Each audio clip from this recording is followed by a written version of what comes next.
question would be, once you know yourself and you know what you aren't, what I often experience is, if there is a time I'm very conscious, very present, really know that I am that, and no thought or emotion sticks to me and I just am, soon comes a time the exact opposites happen. I get stuck in my head, feelings taking me away.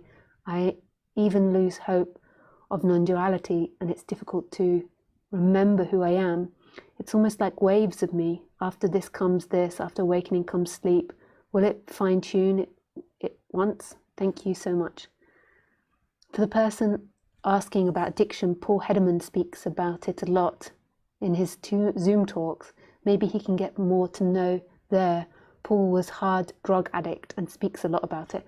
Yes, I often recommend Paul Hederman. You can find him on my reference page as well, if you forget his name, I think. I hope he's on there.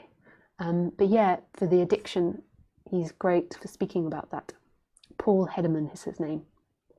I think it's called Zen Bitch Slap or something.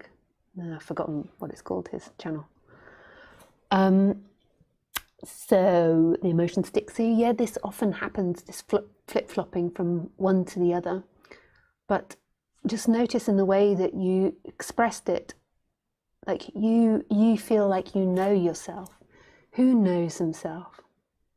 So there is a sense of yourself and there's been an awakening, but then who knows themselves? Like so often there is this intellectual recognition of consciousness, and that can open up loads, and then there can be a sense of it energetically.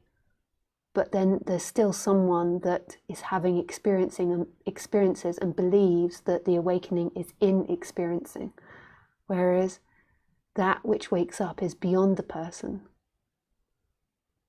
So there's nobody that can know themselves or not know themselves, they just are themselves. And it might be down to language, Alexandra, and you know exactly what I'm talking about, but it's just the way you phrase that. The inspiration here was to express, like, who knows themselves, who is going backwards and forwards. And this addiction to, like, telling yourself you're in it, you're out of it, you're in it, out of it. Like, who is doing all of that?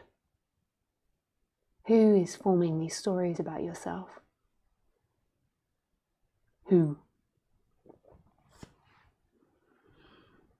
I feel like once you get into this subject and you begin to have awakenings, Alexandra, you